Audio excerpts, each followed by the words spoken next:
السلام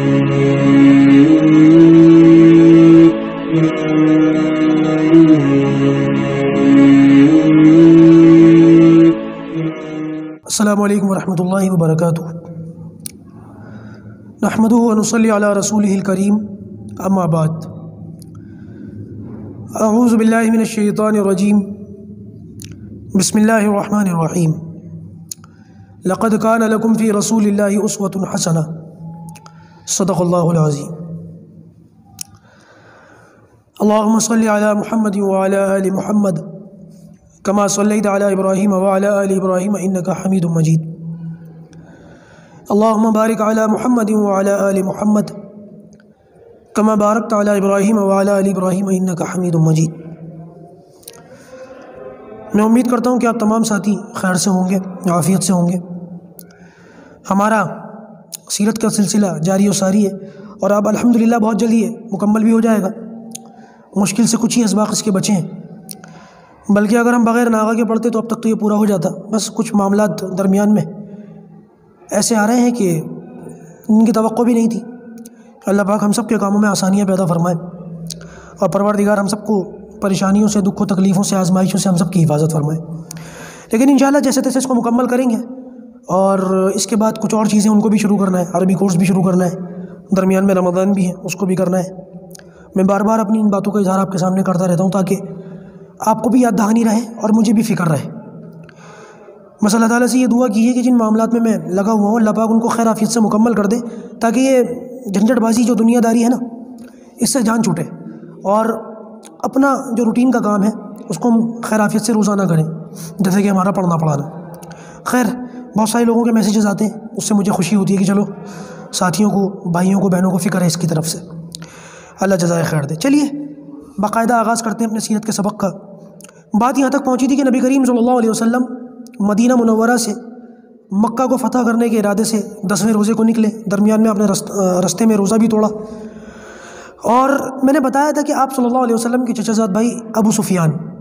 اور آپ کے پھوپھی زاد بھائی عبداللہ بن امیہ، یہ دونوں بھی ملے تھے آپ صلی اللہ علیہ وسلم پر کلمہ پڑھنے کی نیت سے۔ اچھا، یہ ابو سفیان جو دوسرے ہیں وہ الگ ہیں، اور یہ ابو سفیان جو اللہ کے رسول کے چچا زاد بھائی ہیں یہ دوسرے ابو سفیان ہیں۔ دراصل یہ جو ابو سفیان اور عبداللہ بن امیہ ہیں، ان کی طرف سے نبی کریم صلی اللہ علیہ وسلم کو بہت تکلیفیں پہنچی ہیں۔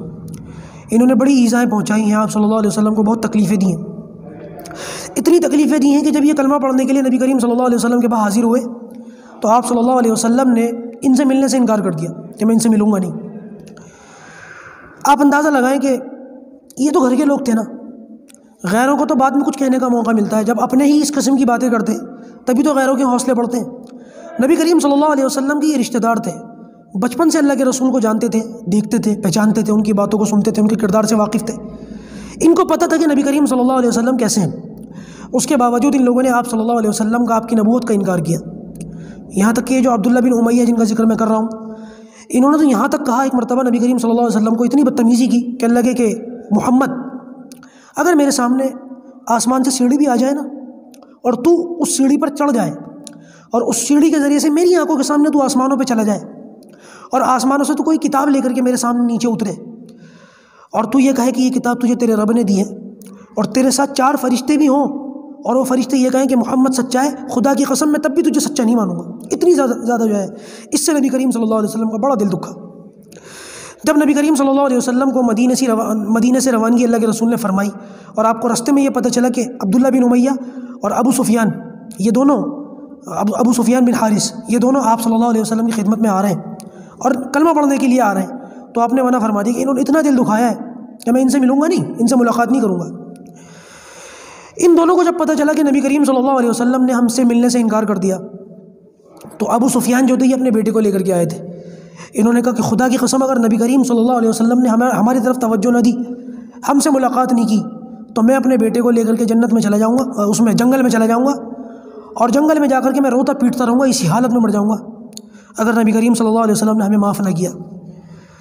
آپ صلی اللہ علیہ وسلم کے ساتھ حضرت میمونہ رضی اللہ تعالیٰ عنہ اور ام سلمہ رضی اللہ تعالیٰ عنہ اس سفر میں ساتھ تھیں۔ ان دونوں میں سے کسی نے کہا، اللہ کے رسول صلی اللہ علیہ وسلم سے کہا کہ یا رسول اللہ آپ ان کو معاف فرما دیجیے، سفارش کی ان کی، جس سے نبی کریم صلی اللہ علیہ وسلم کے دل میں جو بات تھی وہ نکل گئی۔ اور حضرت علی نے بھی ان کو مشورہ دیا، حضرت علی رضی اللہ تعالیٰ عنہ نے ان دونوں کو، ابو سفیان اور عبداللہ بن امیہ کو یہ مشورہ دیا کہ دیکھو نبی کریم صلی اللہ علیہ وسلم جب یہاں سے گزر رہے ہوں تم یہاں کسی اونچی جگہ پر کھڑے ہو جانا، اور نبی کریم صلی اللہ علیہ وسلم کے سامنے شرمندگی کا اظہار کرتے ہوئے اپنے چہرے کو ظاہر کرنا۔ آپ صلی اللہ علیہ وسلم اتنے مشفق ہیں،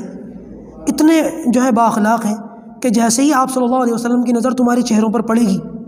اللہ کے رسول تمہیں معاف کیے بغیر تمہارے چہروں سے نظریں ہٹائیں گے نہیں۔ اللہ کے رسول بے شک تم سے ناراض ہے، تم نے تکلیفیں بھی تو ایسی پہنچائی ہیں کہ اللہ کے رسول صلی اللہ علیہ وسلم کی ناراضگی جائز بھی ہے، لیکن آپ صلی اللہ علیہ وسلم اتنی ناراضگی کے باوجود بھی اگر تمہیں دیکھ لیں تو نبوت ہے اتنی بڑی اللہ کے رسول صلی اللہ علیہ وسلم کی کہ تمہیں دیکھنے کے بعد تمہارے چہروں سے نظریں پھیریں گے نہیں، اور ہوا بھی یہی۔ یہ جو حضرت علی کرم اللہ وجہہ ہیں، ان کو کوئی حاجت روا کہتا ہے، کوئی مشکل کشا کہتا ہے، آج کل رافضیوں میں تو یہ الفاظ اور ان کے معنی اور دوسرے تک چلے گئے۔ ان کو یہ جو حاجت روا اور مشکل کشا کہا جاتا تھا تو اس وجہ سے کہا جاتا تھا کہ یہ لوگوں کو اس طریقے کے مشورے دیتے تھے اور لوگوں کو اس طریقے سے مشکلوں سے نکالتے تھے۔ آج تو مشکل کشا کا مطلب ہی کچھ اور ہو گیا، اس کا معنی ہی کچھ اور ہو گیا، جو شرک کے درجے تک پہنچ جاتا ہے۔ اللہ حفاظت فرمائے۔ وہ حاجت روائی اور مشکل کشائی نہیں تھی حضرت علی کی، یہ تھی۔ اب کس کس کو سمجھائیں عوامی زبان میں، ہر ایک تو سمجھتا نہیں ان باتوں کو، تو لہٰذا علماء کہتے تھے کہ حاجت روا اور مشکل کشا جیسے الفاظ عام لوگوں کو حضرت علی کرم اللہ وجہ کے لیے استعمال کرنا مناسب نہیں ہے، کیونکہ لوگ ان چیزوں میں، ان کی باریکیوں میں جو ہے ان کو سمجھتے نہیں آسانی سے۔ لہٰذا انہوں نے یہ مشورہ دیا، حضرت علی کے مشورے پر انہوں نے عمل کیا۔ نبی کریم صلی اللہ علیہ وسلم کے سامنے یہ لوگ حاضر ہوئے، آپ صلی اللہ علیہ وسلم کے سامنے انہوں نے کھڑے ہو کر کے وہی کہا جو حضرت علی نے ان سے کہنے کو کہا تھا، جس کے بعد نبی کریم صلی اللہ علیہ وسلم نے فرمایا لا تثریب علیکم اليوم، کہ آج تمہارے اوپر کوئی بوجھ نہیں، میں نے تو یغفر اللہ لکم، اللہ تعالیٰ تمہارے گناہوں کو بخشے۔ بہرحال انہوں نے بھی پھر اسلام قبول کر لیا، ابو سفیان نے، اور کیا کہتے ہیں انہوں نے عبداللہ بن امیہ نے، جو حضرت عاتقہ کے بیٹے تھے نبی کریم صلی اللہ علیہ وسلم کی پھپھی کے۔ اچھا جی، بات یہاں تک پہنچی تھی پچھلی گزشتہ نشست میں کہ نبی کریم صلی اللہ علیہ وسلم کے پاس بدیل ابن ورقہ اور حکیم ابن حزام اور ابو سفیان بن حرب، ان تینوں کو حضرت عباس لے کر کے نبی کریم صلی اللہ علیہ وسلم کی خدمت میں حاضر ہوئے۔ ابو سفیان کو تو اللہ کے رسول نے واپس بھیج دیا تھا اب حضرت عباس کے خیمے میں کہ ان کو لے جاؤ، صبح لے کر کے آنا۔ بدیل اور حکیم ان دونوں نے اسی وقت نبی کریم صلی اللہ علیہ وسلم پر کلمہ پڑھ کر کے دین اسلام میں داخل ہو گئے، اللہ کے رسول پر ایمان لے آئے۔ آپ صلی اللہ علیہ وسلم ان سے ان کے مکے کے حالات وغیرہ معلوم کرتے رہے، کیا حالات ہیں، کیا معاملات ہیں اندر کے۔ جب صبح ہوئی تو حضرت عباس جو ہے وہ حضرت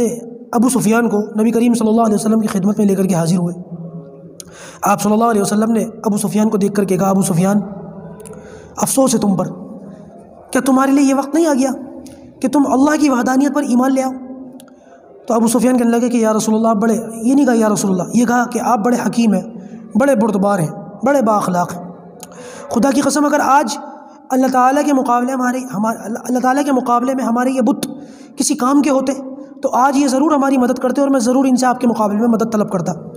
لیکن آج آپ ہم پر غالب آ گئے۔ اس کا مطلب یہ ہے کہ یہ جو ہمارے خدا ہیں یہ جھوٹے ہیں، یہ جو بت ہیں یہ سارے جھوٹے ہیں۔ اللہ واقعی اللہ ہے، اللہ واحد ہے، اکیلا ہے، احد ہے۔ اس کے بعد نبی کریم صلی اللہ علیہ وسلم نے فرمایا ابو سفیان کیا تیرے لیے یہ وقت نہیں آ گیا کہ تو میری نبوت پر ایمان لے آئے، میری رسالت کا اقرار کرے؟ تو یہ کہنے لگے کہ خدا کی قسم آپ بڑے حلیم ہیں، بڑے بردبار ہیں کہ میری اتنی باتوں کے باوجود، اتنی جو میرے معاملات ہوئے ہیں ان معاملات کے باوجود بھی آپ مجھ سے گفتگو کر رہے ہیں۔ ہونا تو یہ چاہیے تھا کہ آپ مجھے قتل کر دیتے، مجھے سزا دیتے، لیکن اس کے باوجود بھی آپ میرے سامنے کھڑے ہو کر کے میرے اتنے گناہوں کے باوجود مجھ سے بات کر رہے ہیں، مجھے موقع دے رہے ہیں۔ لیکن محمد، انہوں نے یا رسول اللہ تو نہیں کہا، کہنے لگے محمد مجھے آپ کی نبوت میں ابھی بھی شک ہے۔ آپ یہ دیکھیں کہ وحدانیت کا انہوں نے اقرار کر لیا، اللہ کو ایک ماننے پر یقین کر لیا اور گواہی بھی دے دی، لیکن نبی کریم صلی اللہ علیہ وسلم کی نبوت میں اگر ان کو شک تھا تو انہوں نے اس شک کا اظہار کیا ان حالات میں۔ تو نبی کریم صلی اللہ علیہ وسلم کے متعلق جب انہوں نے یہ کہا کہ آپ کی نبوت میں مجھے ابھی بھی ڈاؤٹ ہے، ابھی بھی شک ہے، تو حضرت عباس نے پھر ان کو سمجھایا، کچھ باتیں ہوئیں اور یہ ایمان لے آئے، کلمہ پڑھ لیا حضرت عباس کے سمجھانے پر۔ جب انہوں نے کلمہ پڑھ لیا تو حضرت عباس نبی کریم صلی اللہ علیہ وسلم کی خدمت میں حاضر ہوئے اور آ کر کے کہا کہ یا رسول اللہ یہ جو ابو سفیان ہے یہ سردار آدمی ہے، مکے کے اندر بڑا سمجھا جاتا ہے، اور سردار آدمی کے لیے کوئی عزت کی چیز ہونی چاہیے، یا رسول اللہ انہوں نے کلمہ پڑھ لیا، اب ان کو کوئی ایسی چیز عطا فرمائے کہ جس سے ان کی سرداری جو ہے اس کا جو منصب ہے اس کی وجہ سے ان کو تھوڑا سی عزت ملے اور ان کے لیے باعث شرف ہو۔ تو نبی کریم صلی اللہ علیہ وسلم نے اعلان فرما دیا کہ ابو سفیان کے گھر میں جو داخل ہو جائے آج اس کو امان ہے، جو لڑے گا نہیں ان کے گھر میں داخل ہو جائے گا اس کو ہم معاف کر دیں گے، ہماری طرف سے اس کو امان ہے۔ تو ابو سفیان کہنے لگے کہ یا رسول اللہ، اب انہوں نے کہا یا رسول اللہ، کیونکہ ابھی مان لے آئے تھے، یا رسول اللہ میرا گھر تو بہت چھوٹا ہے، مکہ بہت بڑا ہے، پورا شہر میرے گھر میں کیسے داخل ہوگا؟ تو آپ نے فرمایا اگر کوئی مسجد حرام کے اندر داخل ہو جائے تو اس کو بھی امان ہے۔ یعنی کہ ابو سفیان کو دیکھیں کہ نبی کریم صلی اللہ علیہ وسلم نے ایمان لاتی کتنی بڑی عزت سے نوازا کہ مسجد حرام کے اندر جو امان تھی وہ امان اللہ تعالیٰ نے ان کے گھر کو بھی دے دی۔ پھر انہوں نے کہا کہ یا رسول اللہ مسجد حرام بھی چھوٹی پڑے گی، لوگ بہت زیادہ ہیں، مکے کے اندر پورا شہر ہے۔ تو آپ نے فرمایا اچھا اگر کوئی شخص اپنے گھر کے اندر داخل ہو کر اپنے دروازوں کو بند کر لے تو ہماری طرف سے اس کو بھی امان ہے۔ یہ کہہ کر نبی کریم صلی اللہ علیہ وسلم نے حضرت عباس اپنے چچا سے کہا کہ عباس چچا جان آپ ان کو، جہاں سے لشکر گزرنا تھا وہاں ایک پہاڑی تھی، مکے کے اندر تو ویسی پہاڑیاں ہیں، تو آپ نے ایک پہاڑی کی اونچائی پر حضرت عباس سے کہا کہ چچا ابو سفیان کو وہاں کھڑا کر دیں، یہاں سے لشکر گزرے گا اور یہ لشکر کو کھڑے ہو کر کے دیکھے۔ اچھا ابو سفیان بڑے ہوشیار آدمی تھے، سمجھ گئے تھے کہ اس لشکر کا مقابلہ تو ہو نہیں سکتا کیونکہ لشکر بہت بڑا، 10,000 کے قریب تعداد تھی بلکہ زیادہ ہی تھے، 10,000 پلس لوگ تھے۔ تو ابو سفیان وہاں پہاڑی کے درے پر جب کھڑے ہوئے اور وہاں سے جب لشکر گزرا تو نبی کریم صلی اللہ علیہ وسلم نے ان لشکروں کے جو ہے کئی ٹکڑے کر دیے تھے۔ 6 ٹکڑی جو ہے اوس کی تھیں، 6 ٹکڑی خزرج کی تھیں، 3 ان میں مہاجرین کے تھے، اور ہر ٹکڑے کے ہاتھ میں الگ الگ جھنڈا تھا۔ سب سے پہلے خالد بن ولید گزرے رضی اللہ تعالیٰ عنہ، جو 900 یا 1000 کے دستے پڑتے اور ان کے ہاتھ میں ان کا جھنڈا تھا وہ گزرتے جاتے تھے۔ ابو سفیان حضرت عباس سے پوچھتے جاتے تھے یہ کون ہے، تو وہ بتاتے تھے یہ فلاں ہیں، یہ فلاں ہیں، یہ اوس ہیں، یہ خزرج ہیں، یہ فلاں ہیں، یہ مہاجر ہیں، یہ انصار ہیں۔ اس طریقے سے کرتے کرتے کرتے کرتے جب لشکر کی ٹکڑیاں گزرتی تھیں ابو سفیان ہر ایک کے بارے میں پوچھتے تھے، تو ایک لشکر کا ایک ٹکڑا آیا کہ جس کے اندر چمکتی ہوئی تلواریں اتنی زیادہ تھیں کہ ان تلواروں کی چمک سے جو دھوپ کا ریفلیکشن پڑتا ہے نا تلواروں پر، اور پھر وہ آنکھوں میں چندیا جاتی ہیں، آنکھیں کھل بھی نہیں پاتی، اتنا زبردست لشکر تھا کہ آنکھیں چندیا گئی ابو سفیان کی۔ انہوں نے پوچھا کہ یہ کون ہے، یہ کس کا لشکر ہے؟ تو حضرت عباس کہنے لگے کہ یہ مہاجرین اور انصار کا ملا جلا لشکر ہے اور اس کے اندر نبی کریم صلی اللہ علیہ وسلم خود بنفس نفسید موجود ہیں۔ تو ابو سفیان نے جب وہ منظر دیکھا تو اس کے بعد کہنے لگے کہ ابو سفیان کہنے لگے حضرت عباس سے کہ تیرے بھتیجے کی تو بڑی زبردست بادشاہت ہے، کیا زبردست شان ہے، کیا زبردست بادشاہت ہے۔ تو حضرت عباس کہنے لگے کہ یہ بادشاہت نہیں ہے، نبوت ہے، یہ جو تم دیکھ رہے ہو یہ نبوت کی شان و شوکت ہے، بادشاہت کی شان و شوکت نہیں ہے۔ اس کے بعد جب یہ لشکر گزر گیا وہاں سے تو ابو سفیان نے نبی کریم صلی اللہ علیہ وسلم سے اجازت لی اور دوڑتے ہوئے مکے کے اندر داخل ہوئے کہ یا رسول اللہ آپ کے اندر داخل ہونے سے پہلے میں وہاں جا کر کے اعلان کر دوں، ان لوگوں کو بتا دوں۔ تو آپ نے اجازت دے دی، ابو سفیان دوڑتے ہوئے گئے اور جا کر کے اچھا ایک موقع مجھے یاد آیا کہ جب یہ ٹکڑیاں گزر رہی تھیں، جب یہ لشکر گزر رہے تھے اور ابو سفیان اوپر پہاڑی کے درے پر کھڑے ہو کر کے یہ منظر دیکھ رہے تھے، مناظر دیکھ رہے تھے، تو ایک ٹکڑی وہ آئی جس میں سعد بن عبادہ تھے، اور اس ٹکڑی کا اس جماعت کا جھنڈا جو تھا وہ سعد بن عبادہ کے ہاتھ میں تھا۔ سعد بن عبادہ جیسے ہی وہاں سے گزرے اور ان کی نظر پڑی ابو سفیان پر کہ وہ اوپر سے کھڑے ہو کر کے دیکھ رہے ہیں، ان کو جوش آ گیا اور انہوں نے جوش کے اندر یہ کہہ دیا الیوم یوم الملحمہ، آج کا دن بدلے کا دن ہے، آج کے دن بیت اللہ کے اندر قتل و قتال حلال ہوگا۔ جب ابو سفیان نے یہ بات سنی تو حضرت عباس سے پوچھا یہ کون ہے، کیونکہ ہر ایک کے بارے میں پوچھ رہے تھے، ان کے بارے میں بھی پوچھا۔ تو حضرت عباس نے کہا کہ یہ سعد بن عبادہ ہے۔ تو گھبرا گئے، پریشان ہوئے اور نبی کریم صلی اللہ علیہ وسلم کے پاس حاضر ہوئے کہ یا رسول اللہ کیا آپ نے سعد بن عبادہ اور ان لوگوں کو یہ کہا ہے کہ آج آپ ہم لوگوں پر چڑھائی کریں گے، کیا آپ ان لوگوں کو اس بات کی اجازت دیں گے کہ آپ کے شہر والوں کو، آپ کے گھر والوں کو یہ لوگ گاجر مولی کی طرح کاٹے قتل کریں؟ تو آپ نے فرمایا کہ الیوم یوم المرحمہ، آپ نے لام کو را سے بدل دیا، آج کا دن رحم کا دن ہے، اور سعد بن عبادہ غلط کہتا ہے۔ نبی کریم صلی اللہ علیہ وسلم نے جب سعد کی زبانی یہ الفاظ سنے اور ابو سفیان سے سعد کی شکایت سنی تو سعد بن عبادہ رضی اللہ تعالیٰ عنہ کے ہاتھ سے جھنڈا لے لیا۔ لیکن آپ صلی اللہ علیہ وسلم کی سوجھ بوجھ دیکھیں کہ جھنڈا سعد کے بیٹے قیس کے ہاتھ میں دے دیا، کہ جھنڈا لینے کے بعد ابو سفیان کا بھی دل رکھ لیا اور سعد سے جھنڈا لے کر ان کے بیٹے کو دیکھ کر ان کو بھی جو ہے ناراض نہیں کیا۔ یہ نبی کریم صلی اللہ علیہ وسلم کی ایک طریقے سے اخلاق اور سوجھ بوجھ ہے۔ اس کے بعد یہ اجازت لے کر مکہ میں داخل ہوئے اور مکہ میں داخل ہو کر ابو سفیان نے جو ہے اعلان کر دیا کہ محمد صلی اللہ علیہ وسلم جو ہمارے نبی ہیں وہ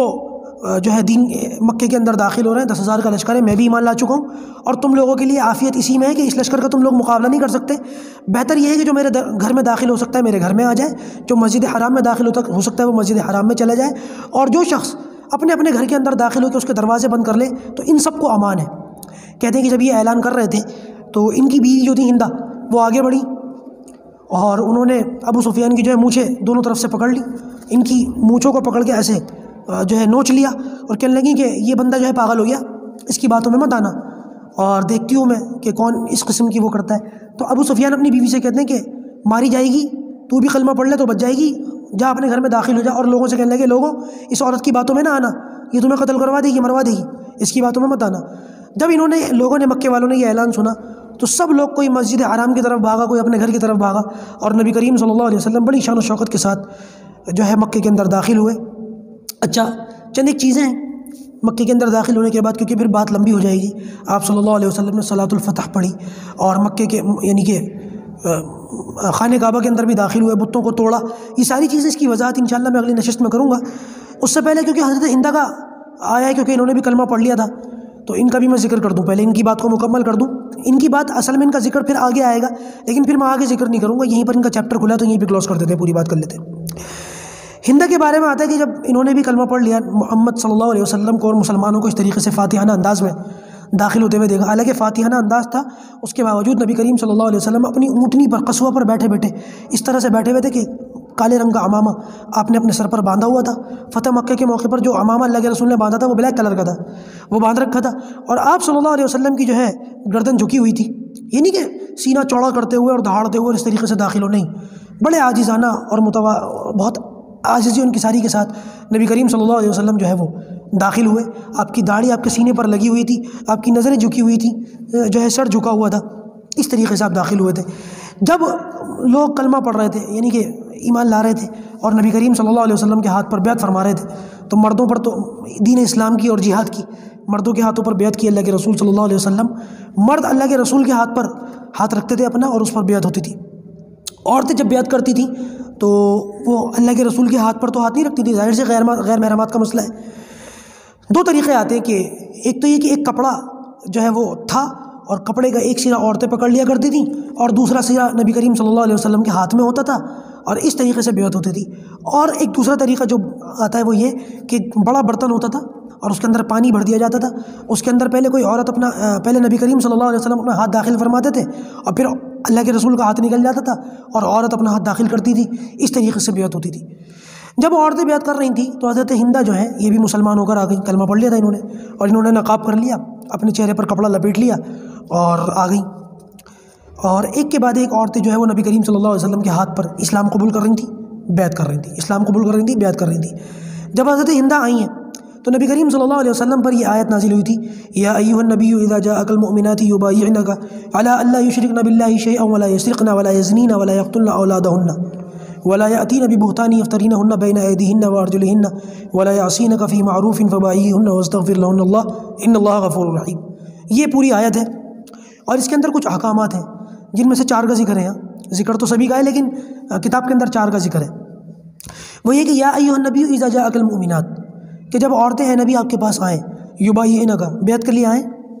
تو آپ ان سے اس بات پر بیعت لیجئے، یبایعنک علی الا یشرکن باللہ شیئا، سب سے پہلے آپ اس بات پر بیعت لیجئے کہ وہ اللہ تعالیٰ کے ساتھ کسی چیز کو شریک نہیں کریں گی، کسی کو بھی ذرہ برابر بھی شریک نہیں کریں گی۔ تو حضرت ہندہ جو ہیں جب وہ بیعت لے رہی تھیں، انہوں نے بیعت کی، تو نبی کریم صلی اللہ علیہ وسلم نے یہی آیت پڑھ کے سنائی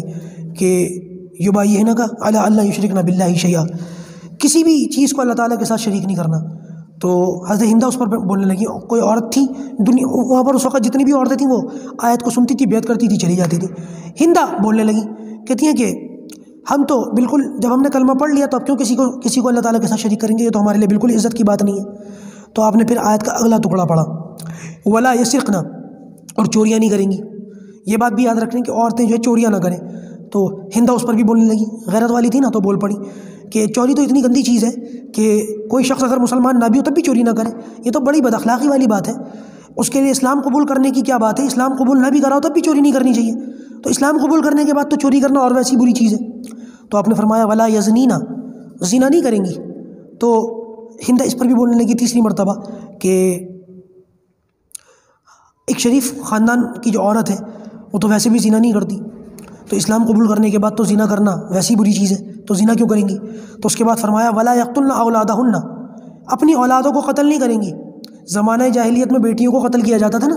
تو اس کی طرف اشارہ تھا، ولا یقتلن اولادہن، اپنی اولادوں کو قتل نہیں کریں گے۔ اللہ کے رسول نے جب یہ آیت پڑھی تو حضرت ہندہ اس پر بولنے لگیں کہ ہم کیا اپنی اولادوں کو ماریں گے، بلکہ آپ ہی نے ہماری اولادوں کو مارا آپ نے ہماری اولادوں کو۔ تو اس پر نبی کریم صلی اللہ علیہ وسلم نے ان سے پوچھا کون ہو،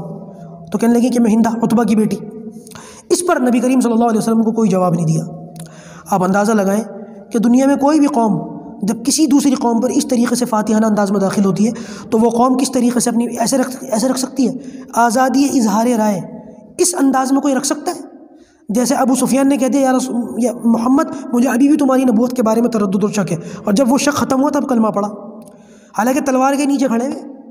چاہتے تو اللہ کے رسول کہہ سکتے تھے اتنی گستاخی کہ میں تیرے گناہوں کو معاف کرنے کے باوجود تیرے سامنے کھڑے ہو کے بات کر رہا ہوں اور تو ایسی بات کر رہا ہے، عباس عمر ابھی کاٹ دو اس کا سر، یہ بالکل اس لائق نہیں کہ میں اس سے بات کروں، لیکن آپ نے تو کوئی اس طریقے کی زبردستی نہیں کی۔ ابو سفیان نے بھی کلمہ پڑھ لیا، حضرت ہندہ نے کلمہ پڑھنے کے بعد اتنی گفتگو بھی کر لی، حالانکہ یہ وہ خاتون ہیں جنہوں نے آپ صلی اللہ علیہ وسلم کے چچا کا کلیجہ چبایا۔ وہ بات اور ہے کہ کلیجہ چبانے کی روایت کے متعلق بہت سارے علماء کہتے ہیں کہ یہ روایت صحیح نہیں ہے، سیرت المصطفیٰ کے اندر کاندلوی نے لکھا ہے کہ کلیجہ چبانے والی روایت ہے، لیکن بعض علماء کا خیال ہے کہ یہ روایت صحیح نہیں ہے۔ ہاں لیکن مسئلہ تو کیا تھا نا انہوں نے ان کے چچا کا، کان کاٹ دیے، ناک کاٹ دی، ہونٹ کاٹ دیے، اس طریقے کی جو بے حرمتی تو کی تھی نا لاش کی، اس کے باوجود نبی کریم صلی اللہ علیہ وسلم نے ان کو جواب نہیں دیا، حالانکہ جواب دیا جا سکتا تھا کہ بھائی میں نے تمہارے گھروں میں گھس کر تو نہیں مارا تمہاری اولادوں کو، وہ تو میدان جہاد میں ہم سے لڑنے کے لیے آ گئے، پھر کیا کرتے ہم ان کو نہ مارتے تو وہ ہمیں مارتے، ہمارے بندوں کو مارتے، اور انہوں نے مارا بھی، ہمارے بہت سارے صحابہ کو مارا۔ نبی کریم صلی اللہ علیہ وسلم چاہتے تو یہ جواب دے سکتے تھے، لیکن آپ صلی اللہ علیہ وسلم نے اس انداز میں بھی جواب نہیں دیا، کوئی ان کو طرف توجہ نہیں دی، کوئی بدتمیزی نہیں کی، اور اتنی زیادہ آزادی اظہار رائے کا ان لوگوں کو موقع تھا کہ اپنی بات اتنا کھل کر کے رکھ سکتے تھے۔ کون سی ایسی قوم ہے جو ایسی مثال پیش کر کے دکھا دے؟ آج یہ لوگ عنوان تو بڑا اچھا دیتے ہیں، ویمن امپاورمنٹ اور آزادی اظہار رائے، لیکن حقیقت میں وہ دجل ہوتا ہے، اوپر سے عنوان تو بڑا اچھا لگتا ہے، اندر اس کے جو ہے صرف دجالیت چھپی ہوئی ہوتی ہے۔ یہ جو مغربی کلچر ہے یہ صرف ہمیں بیوقوف بناتے ہیں، حقیقت ان کے پاس کچھ بھی نہیں ہے، حقیقت، ہسٹری، تاریخ جو کچھ ہے نا وہ دین اسلام کے پاس ہے۔ بس ہمارے لیے افسوس کا مقام ہے کہ ہم لوگوں نے ان باتوں کو نہ دیکھا، نہ سنا، نہ جانچا، نہ پڑھا۔ اللہ پاک ان باتوں کو سمجھنے کی، پڑھنے کی توفیق عطا فرمائے اور ان پر عمل کرنے کی بھی توفیق عطا فرمائے۔ انشاءاللہ اس سے آگے کی بات جو ہے وہ کل عرض کی جائے گی۔ اللہ پاک آسانی کا معاملہ فرمائے۔ السلام علیکم ورحمۃ اللہ وبرکاتہ۔